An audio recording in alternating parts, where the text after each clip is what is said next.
안녕하세요. 에듀스의 라이플로그 김배정, 줄여서 엘라 김연구원입니다. 지난 시간에 자기소개에 대해서 한번 알아봤는데요. 이번 시간에는 긴장하지 않는 법 한번 살펴보도록 할게요. 사실 면접에서 긴장을 안 하는 거는 적절할까요? 우선 그것부터 생각을 해봐야 됩니다. 면접관 입장에서 한번 생각을 해볼게요. 면접에서 잔뜩 긴장하고 경직된 표정으로 앉아있는 사람이랑 아예 긴장을 안 하고 소파에 앉듯이 편하게 앉는 사람, 이런 사람이 있다 그러면은 어떤 사람을 조금 더 높이 평가를 할까요? 면접에서는 사실 면접관 입장에서는 우리 회사에 들어오고 싶어하는 열정이 있는 사람, 이 사람을 훨씬 더 높이 사겠죠. 그래서 너무 편안한 자세로 있다, 긴장을 아예 안 한다라고 하면은 저 사람은 우리 회사에 별로 관심이 없나 봐, 이렇게 생각을 하게 됩니다. 그래서 면접에서 긴장을 한다는 거는 너무나 자연스럽고 맞는 행동인데, 여기에서 알아볼 거는 너무너무 긴장을 할 때 과도하게 긴장하는 상태를 줄여서 딱 적정한 수준으로 긴장하는 방법을 알아보도록 할게요. 근데 여기에서 다른 강의를 보시면요, 면접에 들어가기 전까지 준비를 많이 해야 된다, 자신감을 갖도록 준비를 많이 해놔야 된다, 이런 얘기를 많이 하니까요. 사실 그런 뻔한 얘기는 좀 제외하도록 하고, 대신에 이번 시간에는 마인드를 잡고 여러분들이 면접에서 긴장을 많이 안 하는 방법 한번 살펴보도록 할게요. 자, 마인드를 잡는 법을 한번 보면요. 일단 첫 번째는 생각을 바꾸는 겁니다. 모든 말에는 양면이 있죠. 어떤 일에 나선다라고 하면은요, 이거를 긍정적으로 얘기를 하면 적극적이다라고 말할 수 있고요. 부정적으로 말하면 저 사람 좀 나댄다, 이렇게 말할 수가 있죠. 그래서 한 가지 사건, 한 가지 말이라고 했을 때도 분명히 양면성이 있어요. 그래서 이 긴장이라고 했을 때 이 긴장 자체를 여러분들이 잘하는 말로 텐션이라고 생각하는 겁니다. 텐션을 업시키자, 이런 얘기 많이 하죠. 그래서 여러분들 친구들끼리도 텐션을 업시키기 위해서 단 음료를 사준다거나 이런 것들 많이 하잖아요. 지금 하고 있는 이 긴장은 면접을 위해서 정말 필요한 것이다. 그리고 동시에 너무나 당연한 것이고 해야 되는 것이다 라고 생각하는 겁니다. 운동선수들이나 가수들 보면요, 큰 콘서트를 하거나 아니면 큰 경기를 앞두고 다들 긴장을 하게 되죠. 근데 그 긴장 자체를 긴장했다라고 말 안 하고 흥분된다라고 말을 하는 거죠. 그래서 나는 이 경기를 앞두고 너무 흥분돼, 콘서트를 앞두고 굉장히 흥분돼, 이렇게 얘기를 하는 겁니다. 실제 긴장하는 상태랑 흥분된 상태는 거의 동일하죠. 콘서트 이런 걸 보면요, BTS 콘서트를 한다라고 쳤을 때 아미가 거기 가서 본다라고 치면은 보면서 굉장히 긴장하고 굉장히 흥분되고 가끔가다 이렇게 실신하고 이런 사람들도 나타나잖아요. 긴장하는 몸의 반응이랑 흥분될 때 느끼는 몸의 반응은 거의 동일합니다. 그래서 긴장한 상태에서 여러분들은 딱 스스로에게 말하는 거예요. 나는 지금 굉장히 면접을 앞두고 흥분된다.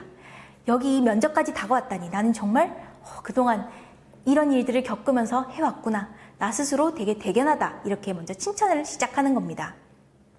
자, 그러고 나면요, 이 관문만 통과하면 입사할 생각을 하니까 너무 흥분된다 라고 생각하는 순간 이 관문까지 오기를 위해서 본인이 했던 노력들이 떠오를 거예요.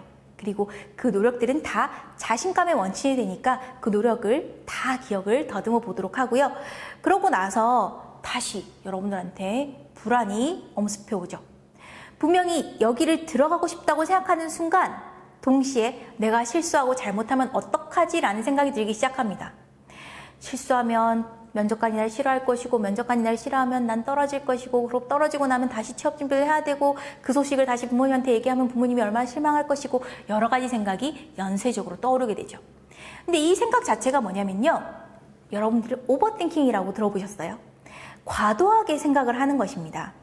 이 오버띵킹이라는 건요, 마치 생각할 때는 내가 깊이 있게 생각한다, 뭔가 생각해야 될 거를 다방면으로 다 생각하고 있다는 착각을 하게 해요. 근데 문제는 한참 생각을 하다 보면 다시 원점으로 돌아가 있어요. 어머니한테 얘기해서 이게 어머님이 이거 보시고 이걸 들으시고 얼마나 실망하실까. 그래, 나는 그럼 다시 절대로 실수하면 안 돼. 또 돌아오는 거죠. 그래서 오버띵킹의 문제는 당장 아무 도움이 안 되고, 그럼에도 불구하고 여러분들로 하여금 사슬 안에 들어가게 만들어서 여러분들 스스로한테 어퍼컷 날리고 니킥 날리고 헤드샷 날리고 스스로를 계속 학대하게 한다는 데 문제가 있어요. 이 오버띵킹을 당장 끊어줘야 됩니다. 그래서 면접에 들어가기 전에 굉장히 떨릴 때는 이 오버싱킹을 끊어주기 위해서 많이 하는 방법 중에 하나가 자신한테 행복감을 주는 걸 떠올리는 거예요.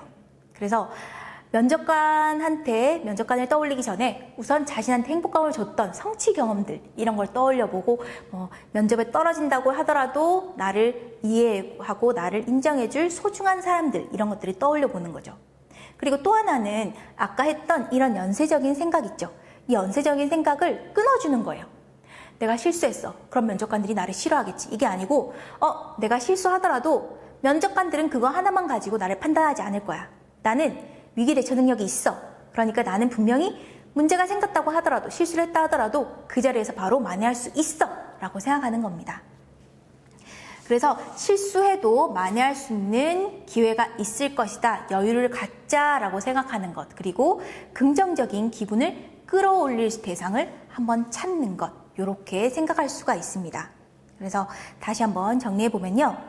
면접에서 적정 수준으로 긴장도를 낮추는 방법. 우선 인지하기. 면접에서 적당한 긴장은 필요한 거니까 자연스러운 반응임을 인지하고 여기까지 왔다니 나 정말 대견하다. 스스로에게 칭찬을 한번 해준다. 인지하기. 그리고 생각을 바꾸는 것. 과하게 긴장될 때 스스로 긴장하고 있음을 인지하면서 동시에 입사하려니 정말 흥분된다라고 관점을 바꿔 생각하는 것. 그리고 세 번째로는 오버띵킹을 멈추는 거라고 했죠. 나를 객관화시켜서 나한테 말하는 거죠. 나는 지금 굉장히 긴장되고 실수하면은 면접관이 싫어할 것 같지만 아니다. 실수해도 나는 이거를 만회할 수 있는 방법이 있어. 나는 꽤 괜찮은 사람이야 라고 스스로에게 얘기를 해주는 겁니다. 그리고 또 하나의 방법은 긍정적인 기분을 끌어올려줄 대상을 찾는다. 단적으로 얘기하면 면접이 끝난 다음에 가보고 싶은 맛집이라거나 나 스스로에게 상을 준다는 기분으로 먹고 싶은 어떤 음식이라거나 이런 걸 떠올리는 것만으로도 충분히 긍정적인 기분을 떠올릴 수 있어요. 이거 자체는 사실 오버띵킹이라는 이 오버띵킹을 멈추기 위해서 생각을 멈추기 위한 전략입니다. 그래서 이번 시간에는 마인드를 통해서 면접 때 들어갈 때 굉장히 긴장되는 상황을 좀 낮추는 거, 긴장도를 낮추는 걸 연습해 봤는데요. 다음에는 실제 여러분들이 쓸 수 있는 신체를 통해서 신체를 컨트롤하면서 면접의 긴장도를 좀 낮추는 방법을 알아보도록 하겠습니다.